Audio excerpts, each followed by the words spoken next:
this morning. I had a hard time this morning. All right, September 14th, the temple's dedication. Ezra 6, 14b through 18, 515 BC. The temple was finally finished, and as had been commanded by God of Israel, and decreed by Cyrus Darius, Artaxerxes, the king of Persia, and Artaxerxes, the king of Persia. The temple was completed on March 12th during the 6th year of King Darius's reign. The temple of God was then dedicated with great joy by the people of Israel, the priests, the Levites, and the rest of the people who had returned from exile. During the dedication ceremony for the temple of God, 100 young bulls, 200 rams, 400 male lambs were sacrificed, and 12 male goats were presented as a sin offering for the 12 tribes of Israel. Then the priests and the Levites were divided into their various divisions to serve at the temple of God in Jerusalem, as prescribed in the book of Moses. Celebration of Passover, Ezra 6, 19 through 22, 515 BC. On April 2nd, the returned exiles celebrated Passover.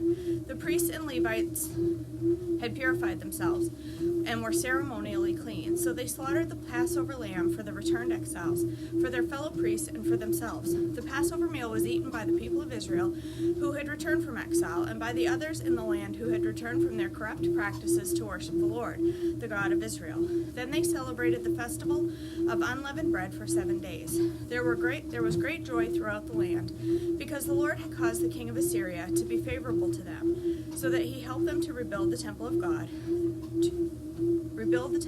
the God of Israel. Opposition under King Xerxes, Ezra 4:6, 486 BC. Years later, when Xerxes began his reign, the enemies of Judah wrote a letter of accusation against the people of Judah and Jerusalem. Esther's story. Oh, my favorite story. Esther's story took place in Persia during the reign of King Xerxes, 486 through 465 BC. The King's Banquet, Esther 1, 1 through 9. These events happened in the days of King Xerxes, who reigned over 127 provinces stretching from India to Ethiopia. At that time, Xerxes ruled his empire from his royal throne at the fortress of Susa. In the 3rd year of his reign, he gave a banquet for all his nobles and officials. He invited all the military officers of Persia and Media, as well as the princes and nobles of the provinces. The celebration lasted 180 days, a tremendous display of opulent wealth of his empire and the pomp and splendor of his majesty. When it was all over, the king gave a banquet for all of his people, from the greatest to the least, who were in the fortress of Susa. It lasted 7 days and was held in the courtyard of the palace garden. The courtyard was beautifully decorated with white corn. That would be weird decorations. White corn. With white cotton, now I lost my place. White cotton curtains and blue hangings, which were fastened with white linen cords and purple ribbons to silver rings embedded in. Let me start that again. The courtyard was beautifully decorated with white cotton curtains and blue hangings, which were fastened with white linen cords and purple ribbons to silver rings embedded in marble pillars. Gold and silver couches stood on mosaic pavement of porphyry, marble, mother of pearl, and other costly stones. Drinks were served in gold goblets of many designs, and there was an abundance of royal wine, reflecting the king's generosity. By edict of the king, no limits were placed on the drinking, for the king had instructed all his palace officials to serve each man as much as he wanted. At the same time, Queen Vashti gave a banquet for the women in the royal palace of King Xerxes. Queen Vashti deposed. Oh my God, I can't read this morning. Esther 1, 10 through 22. On the seventh day of the feast, King Xerxes was in high spirits because of the wine, and he told the 7 eunuchs who attended him, Mehuman, Biztha, Harbona, Bigtha, Abagtha, Zether, and Carcass, to bring Queen Vashti to him with the royal crown on her head. He wanted the nobles and all the other men to gaze on her beauty, for she was a very beautiful woman. When they conveyed the king's order to Queen Vashti, she refused to come. This made the king furious, and he burned with anger. He immediately consulted with his wise advisors, who knew all the Persian laws and customs, for he always asked their advice. The names of these men were Karshena, Shethar, Admatha, Tarshish, Meres, Marcina, and Memucan, 7 nobles of Persia and Media. They met with the king regularly and held the highest positions in the empire. What must be done to Queen Vashti? The king demanded. What penalty does the law provide for a queen who refuses to obey the king's orders and properly sent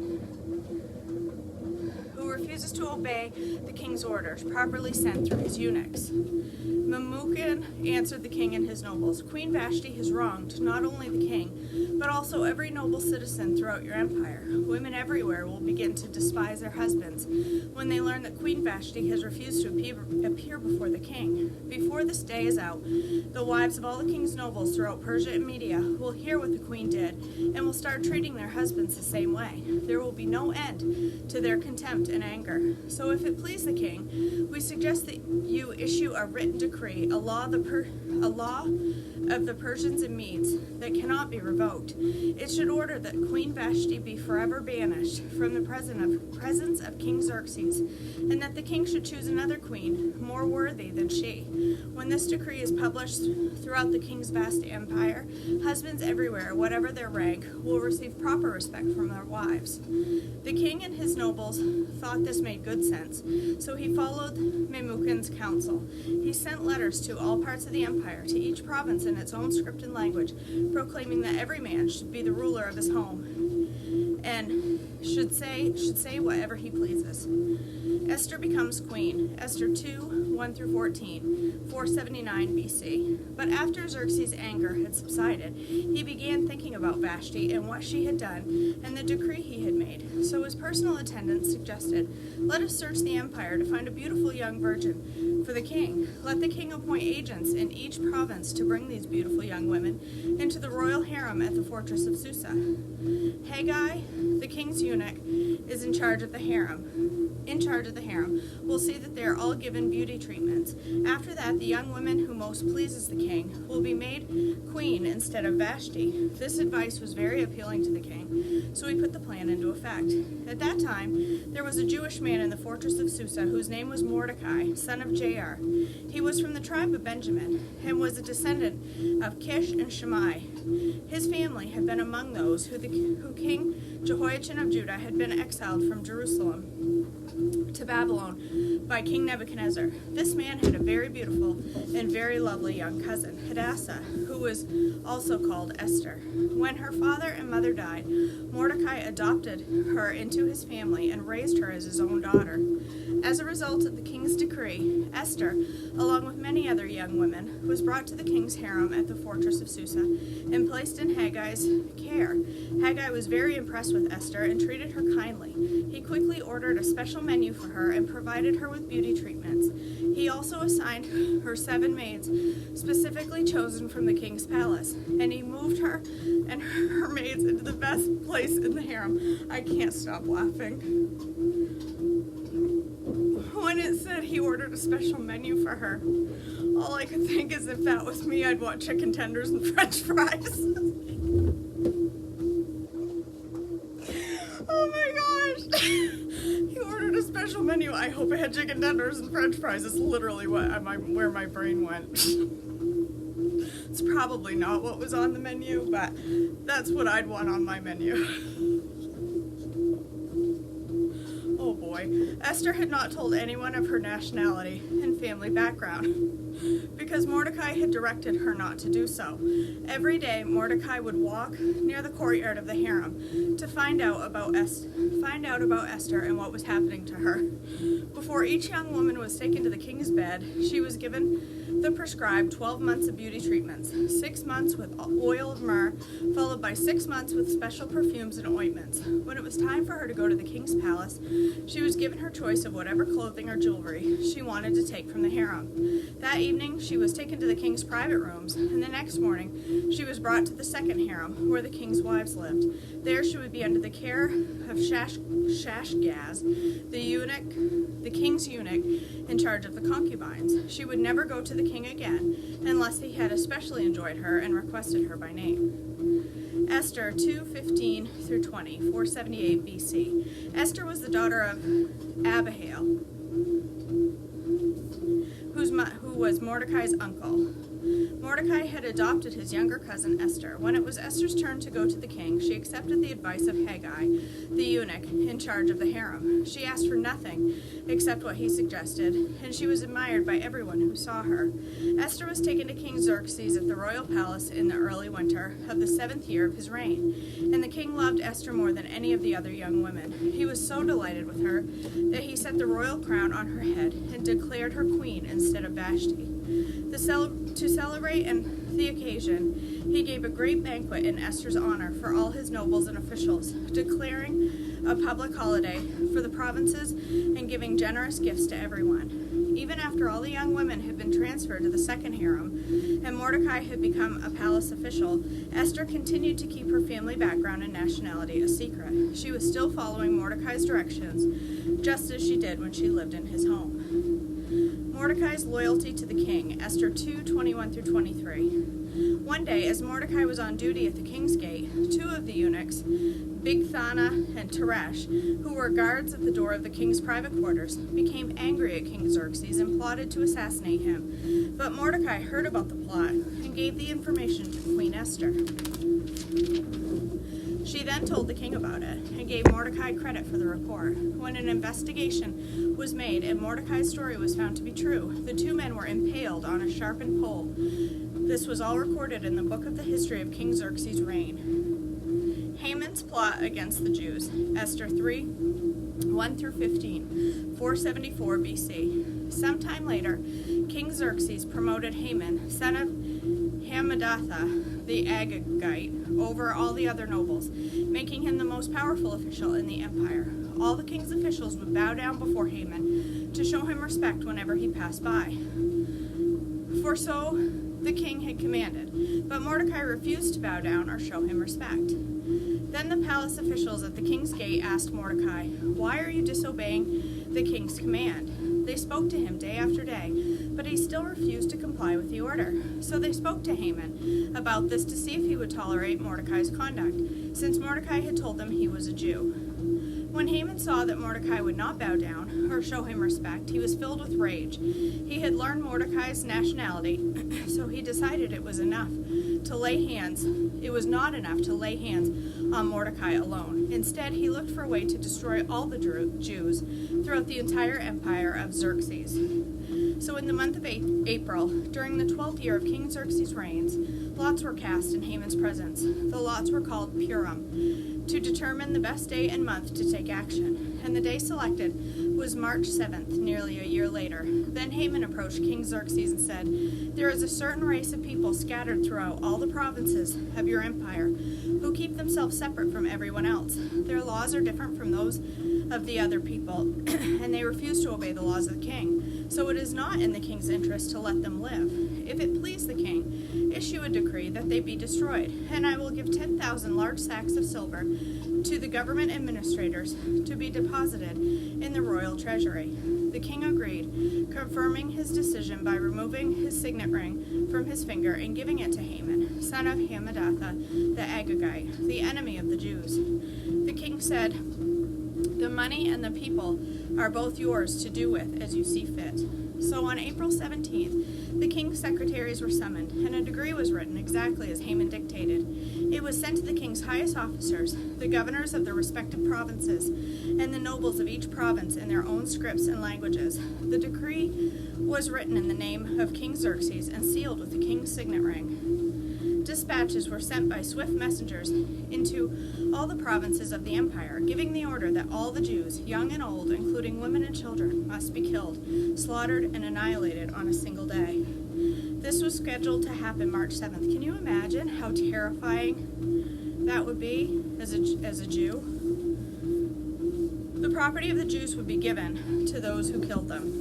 A copy of this decree was to be issued as a law in every province and proclaimed to all the people so that they would be ready to do their duty on the appointed day. At the king's command, the decree went out by swift messengers, and it was also proclaimed in the fortress of Susa. Then the king and Haman sat down to drink, but the city of Susa fell into confusion. Mordecai requests Esther's help. Esther 4, 1 through 17. 474 BC. When Mordecai learned about all that had been done, he tore his clothes, put on burlap and ashes, and went out into the city, crying with a loud and bitter wail. He went as far as the gate of the palace. No one was allowed to enter the palace gate while wearing clothes of mourning. And as the king's decrees reached all the provinces, there was great mourning among the Jews. They fasted, wept, and wailed, and many people lay in burlap and ashes. When Queen Esther's maids and eunuchs came and told her about Mordecai, she was deeply distressed. She sent clothing to him to replace the burlap, but he refused it. Then Esther sent for Hathach, one of the king's eunuchs, who had been appointed as her intendant. She ordered him to go to Mordecai and find out what was troubling him and why he was in mourning. So Hathach went out to Mordecai in the square in front of the palace gate. Mordecai told him the whole story, including the exact amount of money Haman had promised to pay into the royal treasury for the destruction of the Jews. Mordecai gave Hathach a copy of the decree issued in Susa that called for the death of all the Jews. He asked Hathach to show it to Esther and explain the situation to her. He also asked Hathach to direct her to go to the king to beg for mercy and plead for her people. So Hathach returned to Esther with Mordecai's message. Then Esther told Hathach to go back and relay this message to Mordecai. All the king's officials and even the people in the provinces know that anyone who appears before the king in his inner court without being invited is doomed to die unless the king holds out his gold scepter. And the king has not called for me to come for him in 30 days. So Hathach gave Esther's message to Mordecai. Mordecai sent this reply to Esther. Don't think for a moment that because you're in the palace you will escape when all the other Jews are killed. If you keep quiet at a time like this, deliverance and relief for the Jews will arise from some other place, but you and your relatives will die. Who knows if perhaps you were made queen for such a time as this. Then Esther sent this reply to Mordecai. Go and gather together all the Jews of Susa and fast for me. Do not eat or drink for 3 days, nights or a day. My maids and I will do the same, and then, though it is against the law, I will go in to see the king. If I must die, I must die. So Mordecai went away and did everything as Esther had ordered him. All right. Gonna have to wait till tomorrow for the best part. I love it. I love that she says, basically,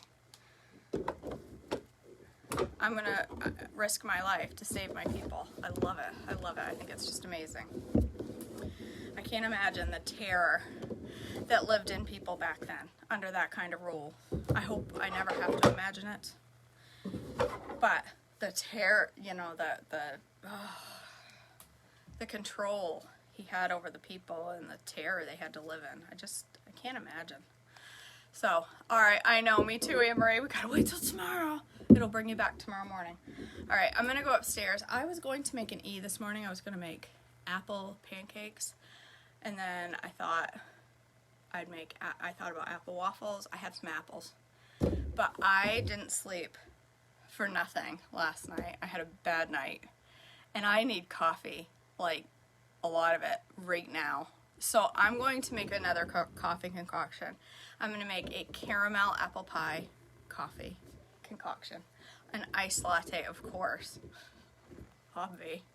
So, all right. I hope you all have a great day. I hope to see you upstairs. I shouldn't be but a few minutes. And I hope you join me. Otherwise, I'll see you back tomorrow for more Treadmill Devotions, and we can continue the story of Esther. Bye, guys.